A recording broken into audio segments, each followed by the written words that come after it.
Hi class. So here we are. We are on chapter 9 now. And this one is going to be a little bit lengthy, especially compared to last chapter. We are going to be talking about managing injuries and acute illnesses. We're going to be talking about, you're going to be watching some CPR and Heimlich videos. And then there's also going to be a short quiz on some of those basic components of CPR and Heimlich. Normally, if we had been in class in person, I actually borrow a like baby child dummy from the hospital because they do CPR training there. And I bring it to class and we actually get to do some hands-on practice.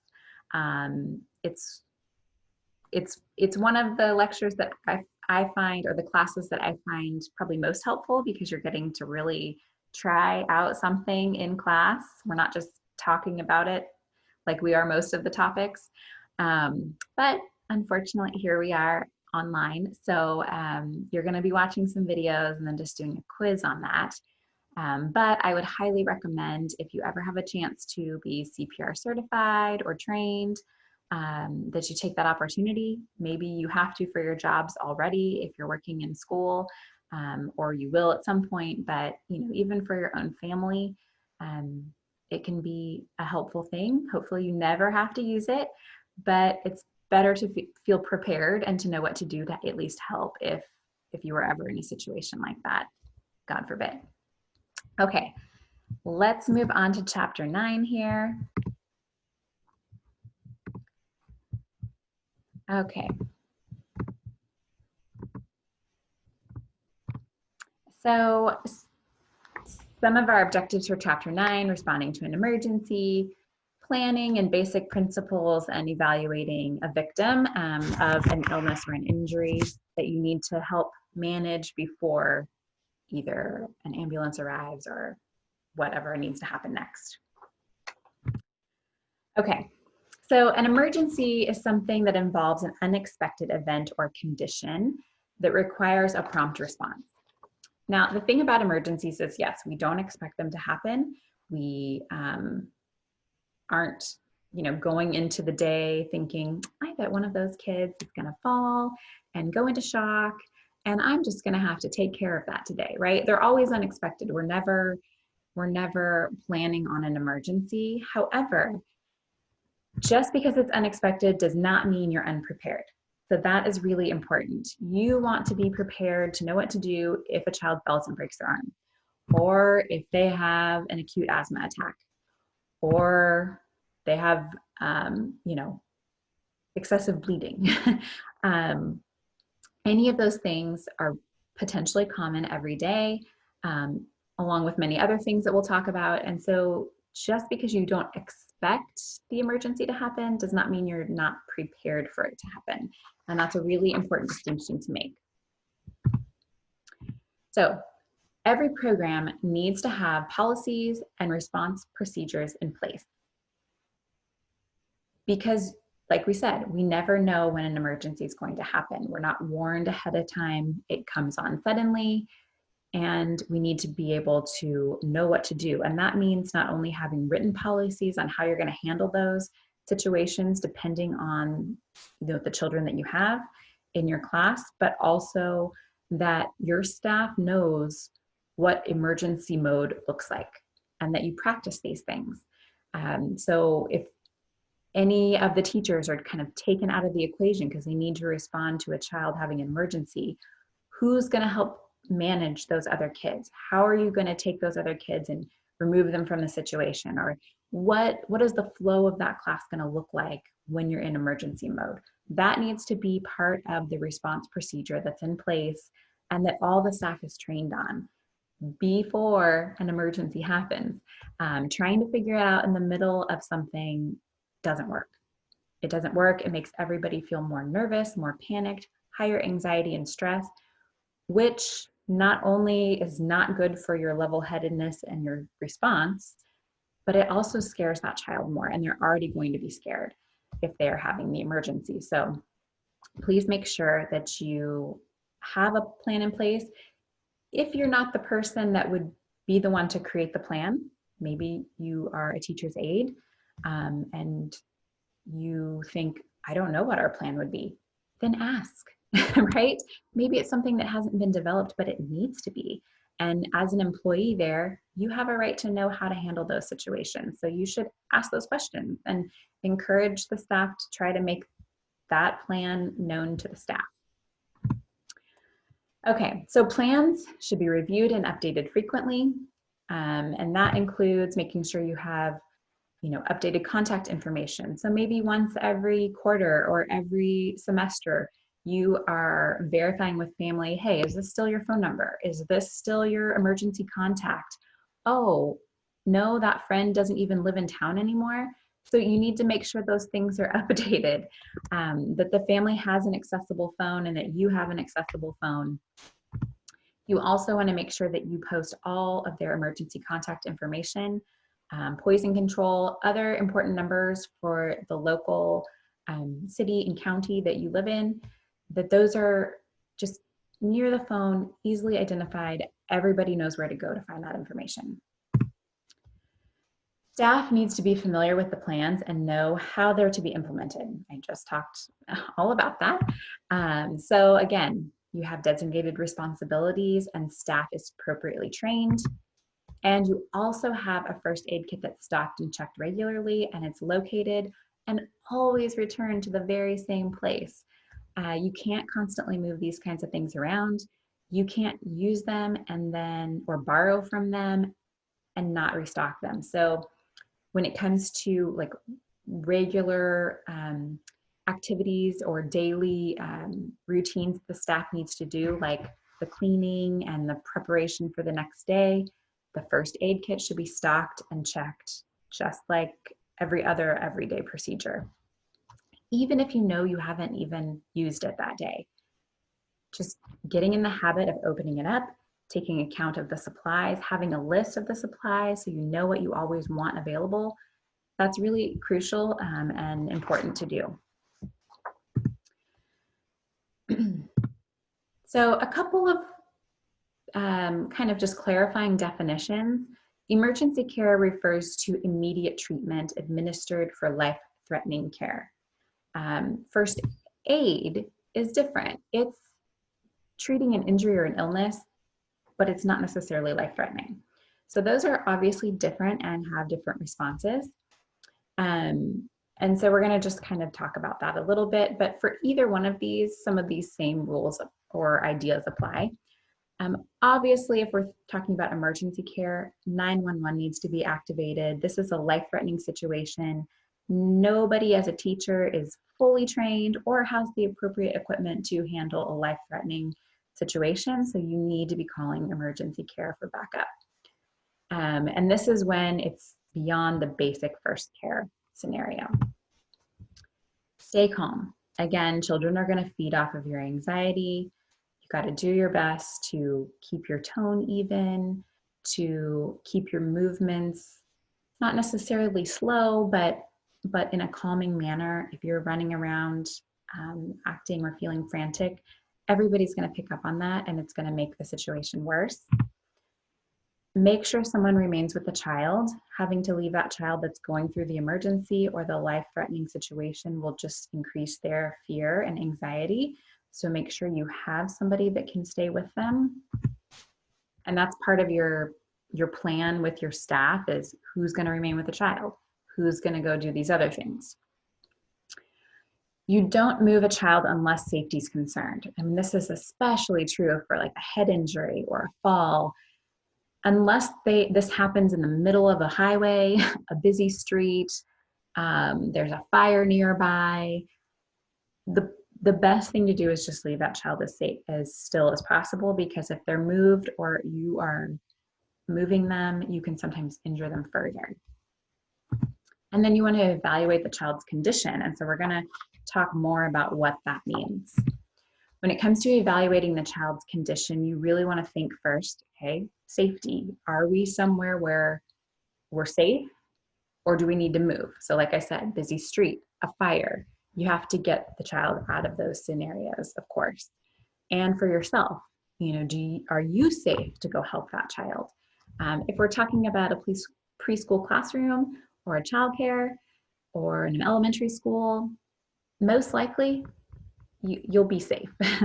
But again, assessing the situation before you just run in, because if you get hurt, you're not going to be any help to that child.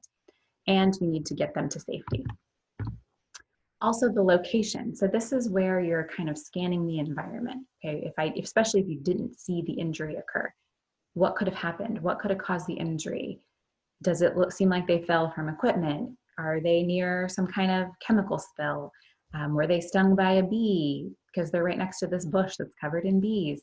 Especially when you don't know, and especially if the child's too young to tell you, using your observation skills is going to be really important. And the location can sometimes give you information about what happened and what injured that child.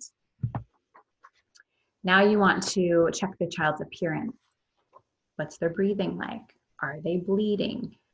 Are they bleeding excessively? That would be more of a life-threatening situation versus a small bleed that can be managed with pressure. Are they choking? What does the skin color look like? So you're going to be assessing this child's appearance to give you information on, is this first aid kind of situation, or is this emergency life-threatening situation? And then the child's reaction. Are they crying? Are they crying normally, or are they inconsolable? Are they lethargic? They've just lost all energy. Are they unresponsive? Again, these are all things that you need to be taking into consideration to determine what your next step is.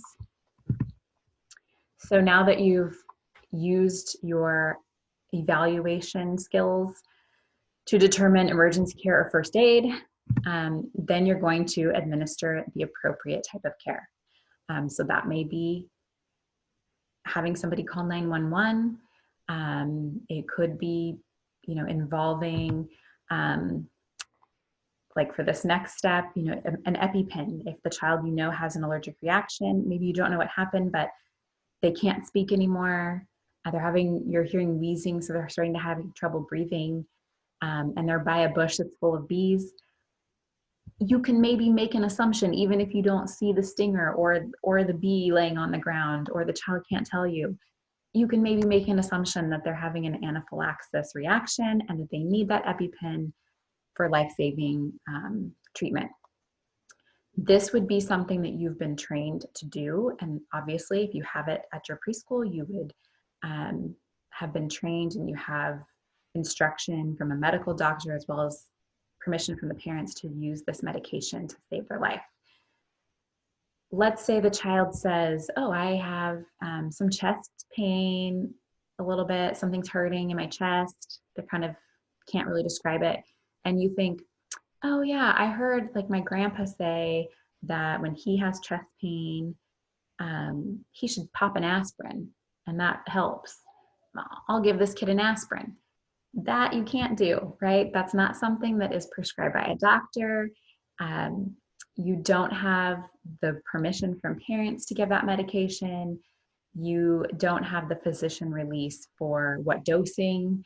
And so again, it's only medication that's been prescribed to that child specifically, that you have specific instruction on for life-saving treatment. Your job is not to diagnose or provide medical advice. So you're not going to, when you contact the family, you're not going to say, hey, I think this is just like a broken arm. My son had this happen to them too. That's not really helpful because you don't really know. So don't try to diagnose, don't try to advise the family, just give them the observations and the facts that you're seeing in front of you. And again, you want to record all this. This is really important to have this written out so that you can refer to it. Write as many details as you can about all the things we just talked about, the location, where the injury occurred, what time of day it was, weather even, if that could have been a factor, the child's appearance, all the things we just talked about for evaluating the child, and make sure that's recorded and written down. Because if something happens later and you need to access that information, or the parent wants to know what happened because they're actually the ones going to take the kid to the doctor, not you, but they weren't there at all. And so, I mean, this happens frequently in the ER where the parents are like, well, I wasn't there. I don't know. I think they said this happened. It all happens so fast. So if you have somebody like a designated staff person, because that's their role, and you've discussed the procedure ahead of time, that's going to be a record keeper, then they can be writing things down. You can be saying what you're observing out loud and they can write it down. And then that way you've got a record. You can make a copy, give that to the parents when they come so they can take that with the child to the doctor, and you've still got your record at the preschool so that you can access that information later if you need it. Okay, so now we're going to talk really quickly about some different life-threatening conditions. It's important just to know some of the basics. I'm going to run through them pretty fast, but I think it's important just to hear about it a little bit. So the first one is shock. Shock is not on its own a thing. It always accompanies another injury. So this could be, a child falls from a play structure and has a very badly broken arm that's very painful. Maybe there's, distortion in the arm, swelling. It's not straight anymore, so it looks very broken. Sometimes the pain from an injury can cause shock. And so you're gonna notice a cool, clammy skin, like their face will be pretty white and they'll just be like cold but sticky. They might even start to talk in a confused kind of way or be confused. Their pupils might get very big. Nausea or vomiting can happen. And eventually, if they were left in that state without treatment, they can go unconscious. So again, another reason why to have somebody always with the child, because you need to be constantly assessing to make sure, okay, is this injury progressing into something else like shock? Head injuries. Head injuries are sometimes can be very minor, but actually have serious consequences. It's very hard to tell. And so you need to know the symptoms of a head injury. Because the thing, especially when you're working with young children, but especially that toddler age group, when they're still top heavy, they are bonking their heads and they're at the right height, right? To hit every table corner, every chair. I mean, it's just constant. And so while they might seem like small bumps at the time, sometimes they can build up. So if they've had multiple bumps that were minor in one day, sometimes that can kind of add a build-up effect where it turns into something big because it was three little things put together, if that makes sense. So even if it seems minor, it can be important to document it because you want to make sure that you just relay to the family, hey, they bonked their head again right here. I noticed an old bruise. Just remember, to keep an eye on them. If you notice any symptoms of a head injury, you really should see your doctor. It doesn't mean that everything is alarming and they're gonna bump their heads a lot, and kids can take some pretty decent falls and just bounce right back. But there are times when those small head injuries can build up into something big, or you might have a big head injury because young children are prone to that. And so you want to look for, are they feeling nauseous or vomiting? Is there any fluid coming from their nose or their ears? Because if it is, it can sometimes be like cerebral spinal fluid because of the head injury. Are they drowsy? Is this normally the time of day when they're very active and now they're feeling sleepy? That's not normal. That could be a head injury sign. Do they have a headache? Are they feeling weak? Or especially if they were to have some kind of paralysis.